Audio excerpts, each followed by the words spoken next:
इस bell icon को ignore मत कीजिए, इसे दबाएं और द सड़कनामा की सारी नोटिफिकेशन पाएं।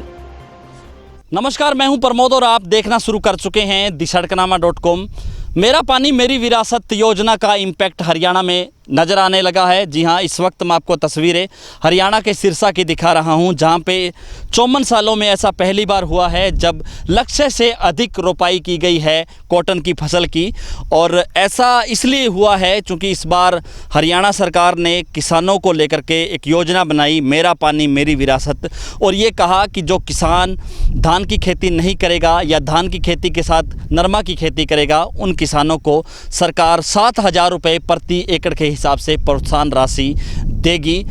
उसको लेकर भी कुछ किसान हैं वो प्रोत्साहित हुए और किसान हैं इस योजना को लेकर के। मैं आपको इस वक्त तस्वीरें हरियाणा के सिरसा ज़िले के गांव मल्लेवाला के दिखा रहा हूं। ये धान की बेल्ट कही जाती है जहां पे धान होता है, और मैं आपको तस्वीरों में दिखा रहा हूं कि धान भी किसानों ने रोपित किया है और धान के साथ साथ नरमा की फसल भी बीजी है, और नरमा भी अच्छी स्थिति में जो है आपको दिखाई दे रहा है। ऐसा नहीं हुआ है। और जो किसान कह रहे थे कि बारिश के दिनों में नरमा है वो उसको नुकसान हो सकता है, तो इस बार हालांकि बारिश तो नहीं आई है, लेकिन बारिश से पहले हम आपको तस्वीरें दिखा रहे हैं कि किसानों ने धान की फसल के साथ साथ नरमा की फसल भी बीजी है और नरमा की रोपाई की गई है। और रिकॉर्ड भी 54 सालों में हरियाणा का टूट गया है जब लक्ष्य से अधिक जो है नरमा की पैदावार या नरमा की ये कहूँ कि रोपाई की गई है। हम आपको बता दें कि हरियाणा में इस बार कृषि विभाग की ओर से 6,74,000 हेक्टेयर का लक्ष्य रखा गया था, जिसमें से किसानों ने 7,36,000 हेक्टेयर में नरमा की रोपाई की है। यानी कि ये कह सकते हैं कि जो लक्ष्य था उससे अधिक नरमा की रोपाई की गई है। और ऐसा इस योजना के साथ साथ कुछ और भी बड़े कारण रहे जो किसान आकर्षित हुए सरकार की योजनाओं को लेकर के। सबसे बड़ा कारण यही था कि मेरा पानी मेरी विरासत योजना को लेकर के सरकार ने कहा कि 7,000 रुपये प्रोत्साहन राशि किसानों को दी जाएगी। उसको लेकर भी कुछ किसानों ने जो धान की खेती करते थे, उस जो अपनी 20% जो फसल है, चाहे हम ये कहें कि जो किसान 10 एकड़ में धान की खेती करते थे, उन किसानों ने भी 2 या 3 एकड़ में नरमा की खेती भी की है। और उसी को लेकर के जो रकबा है वो लगातार बढ़ा है। 54 सालों में ऐसा पहली बार हुआ है जब कॉटन का रकबा हरियाणा में बढ़ा है। और दूसरा बड़ा कारण ये भी रहा कि इस बार लॉकडाउन के चलते जो मज़दूर थे, खास करके धान लगाने वाले जो मज़दूर थे, वो किसानों को नहीं मिले क्योंकि मज़दूर चले गए थे। और जब धान की रोपाई हो रही थी तब किसानों ने ये सोचा कि अगर मज़दूर नहीं मिलेंगे तो वो धान के साथ साथ कॉटन भी लगा सकते हैं, क्योंकि कॉटन की बिजाई उन किसानों ने की कि अगर मज़दूर नहीं मिलेंगे तो धान की बिजाई लेट हो पाएगी, इसलिए उन्होंने कॉटन भी बीज दिया। और चूँकि अब ये स्थिति भी आ चुकी है कि कई इलाकों में मज़दूर भी लौटने लगे हैं, और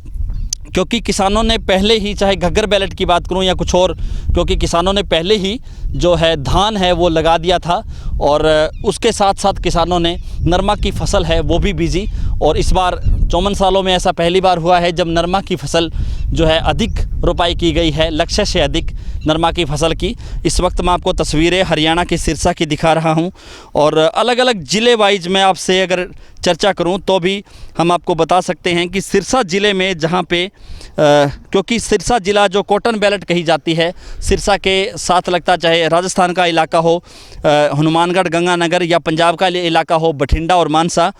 तो ये कॉटन बेल्ट कही जाती है। वहाँ पे इस बार जो कृषि विभाग ने जो लक्ष्य रखा था वो करीब 2 लाख हेक्टेयर का जो लक्ष्य है वो रखा था, और यहाँ पर 2,10,000 हेक्टेयर में नरमा की रोपाई की गई है, नरमा की बिजाई की गई है। कि ऑल ओवर सिरसा में जहाँ रकबा बड़ा है वहीं पूरे हरियाणा में भी रकबा बड़ा है। चाहे हम हिसार की बात करें तो हिसार में जहाँ लक्ष्य 1,45,000 हेक्टेयर का था, वहाँ पे 1,47,000 हेक्टेयर है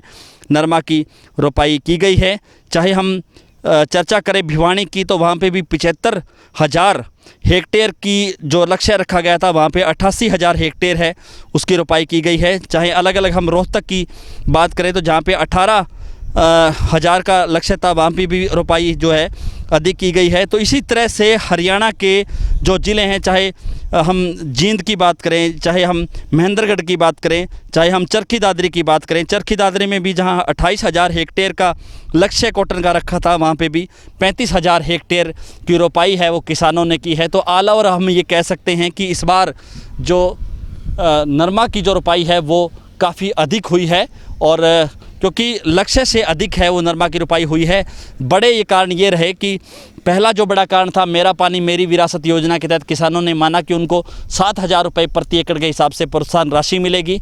और दूसरी बड़ी बात ये थी कि लॉकडाउन के चलते इस बार मजदूर नहीं मिले, तो किसानों ने धान लगाने की बजाय कॉटन की फसल है उसकी भी रोपाई कर दी उस इलाके में जहाँ पे ये पॉसिबल था, जहाँ पे ये संभव था कि यहाँ पे भी नरमा की फसल है वो हो सकती है। और तीसरा बड़ा कारण ये भी रहा कि हर बार जहाँ किसान 2 से लेकर के 2,500 रुपये तक धान की रोपाई के लिए प्रति एकड़ जो देते थे मजदूरी के, क्योंकि इस बार मजदूर नहीं मिले और यहाँ के लोकल मजदूरों ने जो धान लगाया तो रेट करीब 4,000 के करीब बढ़ गया था।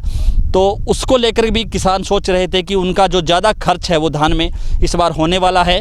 और सरकार, चूँकि सरकार ने भी सीधे तौर पे ये पहले कहा था कि जो किसान धान की फसल लगाएंगे उनको लेकर के कुछ सुविधाएं सरकार उन किसानों को नहीं देगी, तो किसान कहीं ना कहीं इस बात में भी असमंजस की स्थिति में था कि कहीं ऐसा ना हो कि वो धान की बिजाई कर ले, बाद में धान की फसल उसको बेचने के लिए दिक्कतों का सामना करना पड़े। तो किसानों ने सीधे तौर पर एक वैकल्पिक व्यवस्था ये भी की कि उन्होंने नरमा की बिजाई की, और उसी को लेकर के जो 54 सालों से जो रिकॉर्ड था नरमा का वो टूट गया है। इस बार पहली बार ऐसा हुआ है 54 सालों में जब लक्ष्य से कहीं अधिक जो रोपाई है नरमा की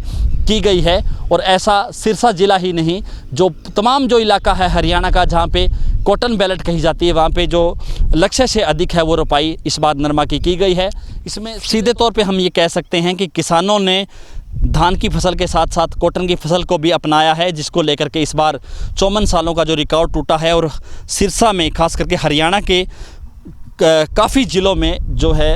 जो लक्ष्य रखा गया था कॉटन का, उससे कहीं अधिक है वो रोपाई की गई है। इस वीडियो को आप ज़्यादा से ज़्यादा शेयर कीजिए ताकि तमाम हरियाणा के किसानों तक ये जानकारी पहुँचे। बहुत बहुत शुक्रिया।